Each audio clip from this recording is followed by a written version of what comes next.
Several months later. Okay, what's up? Last time we had to pulling bump off. I said that the next day we were going to be pulling off the fender. I lied. But in any case, what's up everyone? Welcome back.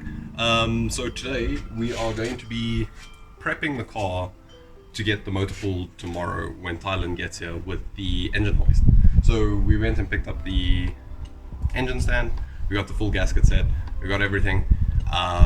The motor's going to get pulled out, car's going to get sent off to the frame shop once the car comes back from the frame shop, and we're going to pen the engine bay and everything, chuck the motor back in. Motor, while it's out and the car's off in the body shop, we're going to rebuild this. We've got new gaskets, new piston rings and new bearings, so everything's coming out there. We've got spark plugs, we've got the oil, we've got everything. So let's get down to it. Right now I'm just going to mark everything with some masking tape, since I don't know where anything is basically going to go. I'm going to mark everything with masking tape as I pull it off and basically just get the motor prepped for pulling it out tomorrow. Yeah, let's do it.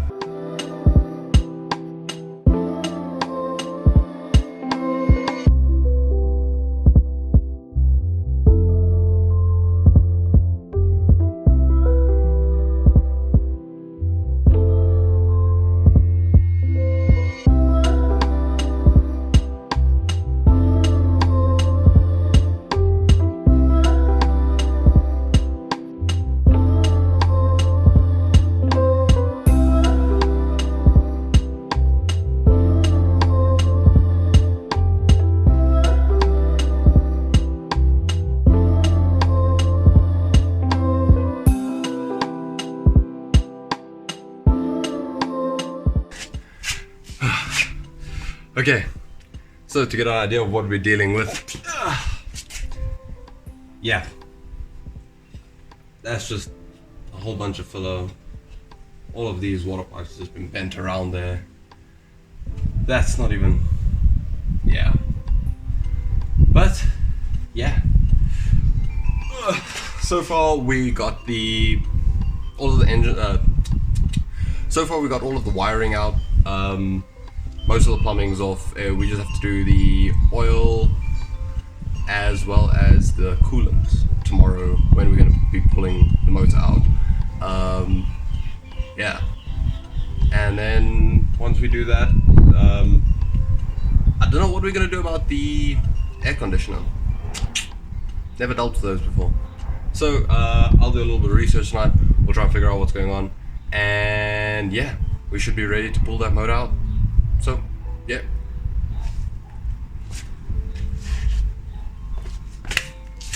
One quick second, if you guys are enjoying this, if you want to see this carry on going, if you feel like it's provided any help to you, please feel free to smash that like button at the bottom, consider subscribing, and yeah, we're going to be watching how all of this stuff progresses. Want to see you there. Okay, so welcome back to the channel, guys. So last time we got the wiring harness and everything removed. Everything's off to the side, mostly everything's disconnected.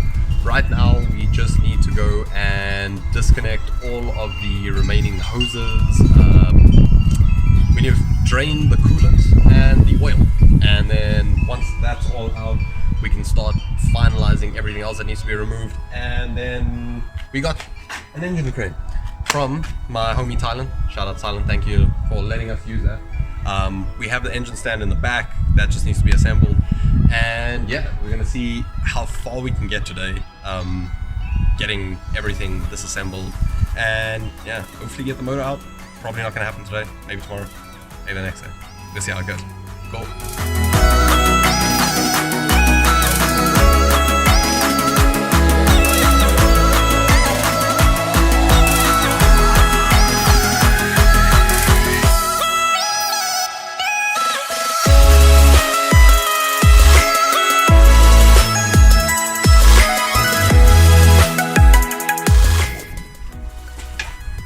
Don't judge me, I just found this camera angle. I said don't judge me because we're still learning, so, you know, think a bit more to play with angles next time.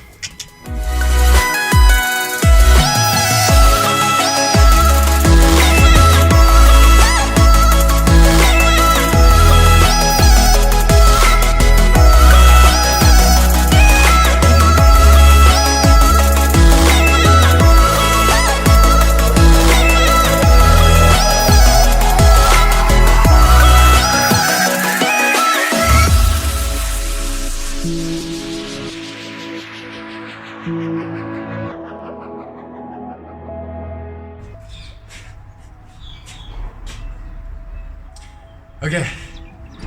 and with that, I would like to believe that the wiring is all removed.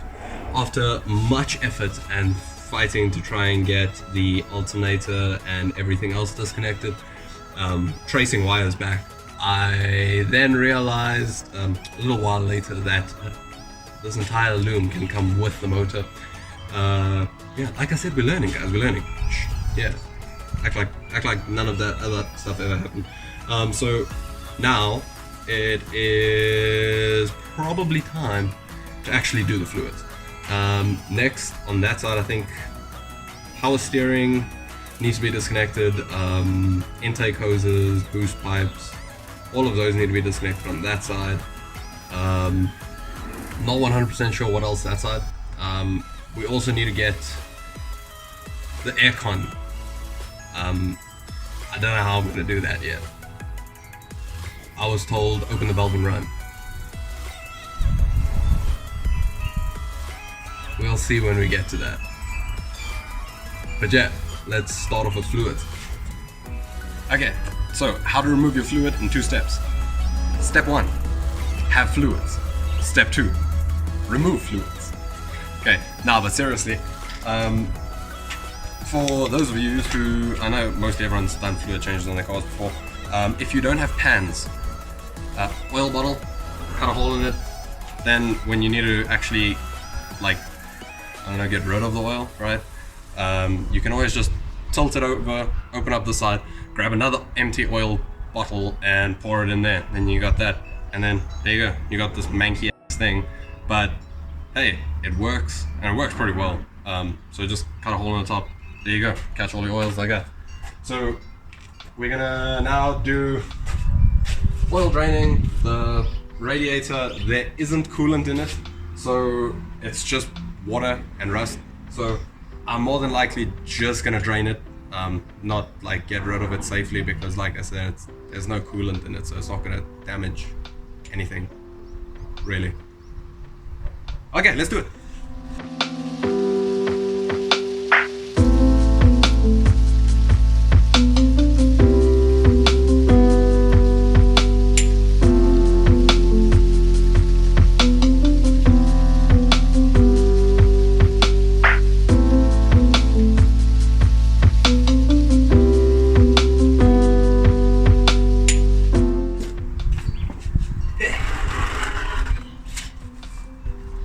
Look how delit. You see, that's the problem with trying to like record water, right? It just keeps falling. I mean, going flat. But yeah, there's my delicious coolant. Oil is out. Yeah, next is gonna be pulling off the bash bar and the passenger side fender. Yeah. Let's do it.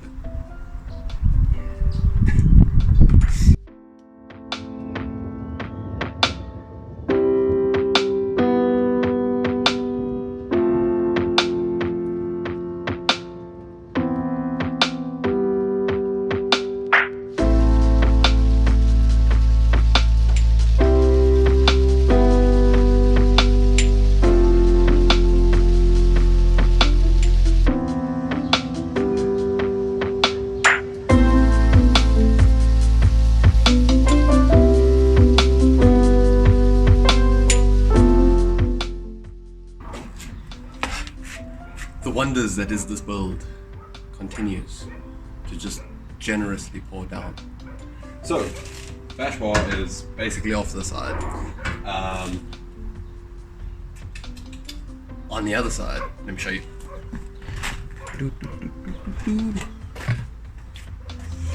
So over there, we have a bolt that is removed, and we have it welded.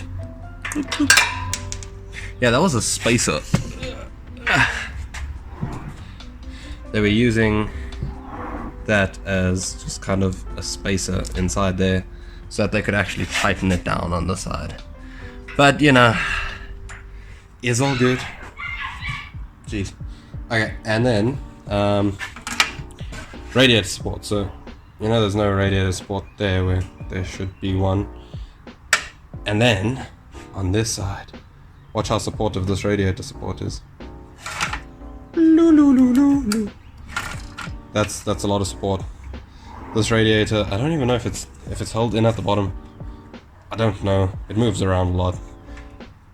But yeah, good times. Good times.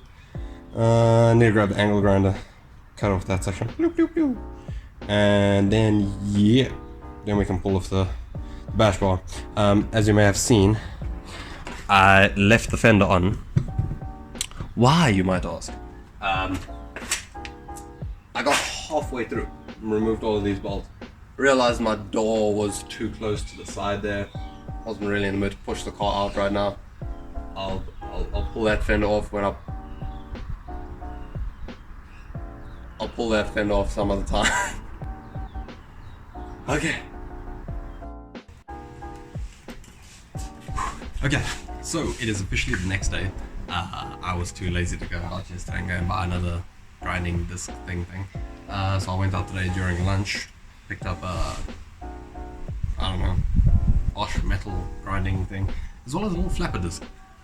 So next we're gonna cut that stuff off, and then, well, first set up the grinder, and then cut that stuff off, and then we pull off the bash bar, and then we'll figure out what's next.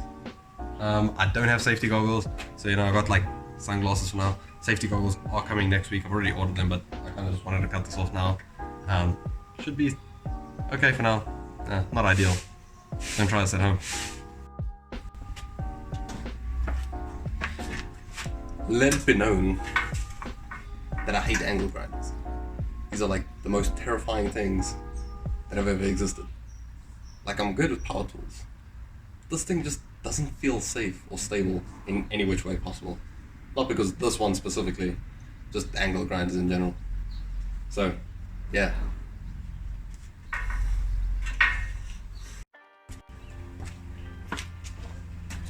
We're going to get gloves, partially because I'm a wimp. Secondly, because the sparks, man. The sparks burn. Like a lot. So, be smart. Apparently you shouldn't wear gloves though, because they can get gripped in the angle grinder. So we're just gonna do our best to keep our hands away. These are welding gloves, not ideal, but you know, keep your hands protected.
Just in case I haven't told you enough, angle grinders suck. Not because they're bad, just because I'm terrified of them, and it's very difficult to work in this spot. Okay, let me roll the time lapse instead of slow-mo.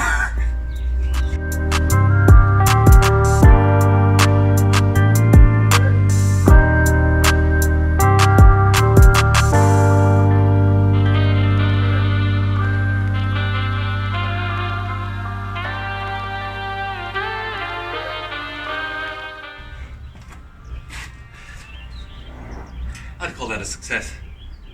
Terrifying, but successful. Yeah. I don't like these things. Give me a drill, give me a jack, like literally anything else. Not these things. Terrifying little machines. But in any case, so what we're gonna do is this. Probably just gonna get thrown away. This is going to get a tubed bash bar. Tube because I don't know, looks cool. Secondly, we need the support, the structural rigidity, which this car is very much lacking. We might tube the whole front end. That means using this thing some more. Seems fun. But in any case, yeah. I guess we can continue now. There's no real reason why I needed to remove this, I just wanted it out of the way. Okay, on to the next piece. Okay, so now that all of that's taken care of, we're going to move on to doing power steering fluid as well as sorting out that aircon. Hopefully we can get all of the plumbing taken care of today. That was very rude. Hopefully we can get the plumbing taken. Oh my word, look how many of them there are. So we have these birds in South Africa called the grey ibis. They're little massive things. Disrespectful birds. We're trying to record here. So as I was saying, trying to get the plumbing taken care of today so that hopefully tomorrow, on the weekend sometime, we can actually get this motor pulled and we can get the hoist returned to Thailand, get the motor on the stand, get the body to the frame shop. Boop boop, let's get to it.